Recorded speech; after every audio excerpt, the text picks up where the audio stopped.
എല്ലാവർക്കും നമസ്കാരം. നിങ്ങൾ ഈ ഒരു കമൻറ്റ് കാണുന്നില്ലേ? എൻ്റെ ഒരു വീഡിയോൻ്റെ അടിയിൽ വന്ന കമൻറ്റാണ് ഇട്ടത്. അപ്പോൾ ഇതിനോടൊക്കെ എങ്ങനെ പ്രതികരിക്കണമെന്ന് എനിക്കറിയില്ല.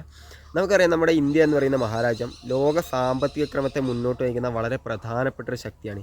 കൂടാതെ ലോകത്തിലെ ഏറ്റവും വേഗത്തിൽ വളർന്നുകൊണ്ടിരിക്കുന്ന ഒരു രാജ്യം കൂടിയാണ് ഇന്ത്യ എന്ന് പറയുന്നത്. എന്തുകൊണ്ടായിരിക്കാം ആപ്പിൾ, ടെസ്ല പോലെയുള്ള വൻകിട കമ്പനികൾ കോടിക്കണക്കിന് രൂപയുടെ നിക്ഷേപം നമ്മുടെ ഇന്ത്യയിൽ നടത്തുന്നത്? Because they know.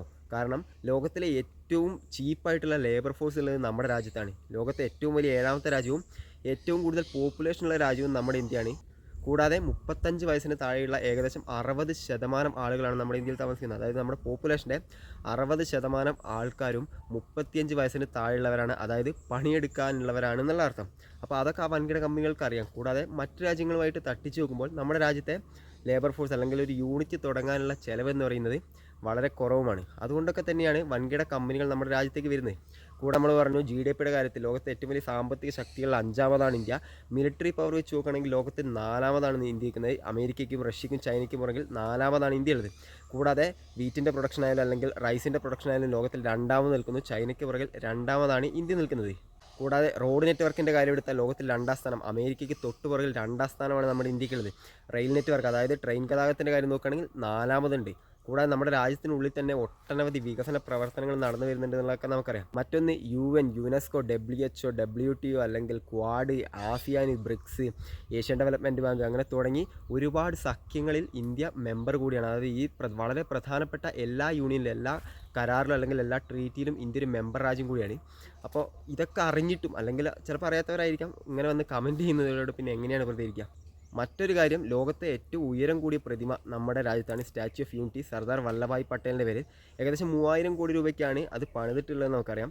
ഇപ്പോഴും അതിൽ അഭിമാനിക്കുന്നതിന് പകരം കുറേ പേർ അതിനെ കുറ്റം പറയുന്നുണ്ട്. 3000 കോടി, ആ 3000 കോടി ഉണ്ടെങ്കിൽ നമ്മുടെ രാജ്യത്തെ പട്ടിണി തീർക്കാമായിരുന്നില്ല എന്നൊക്കെ പറഞ്ഞ്. അല്ല, ഈ കമൻറ്റ് ഇടുന്നവർക്ക് എന്താ ഉദ്ദേശിക്കുന്നത്?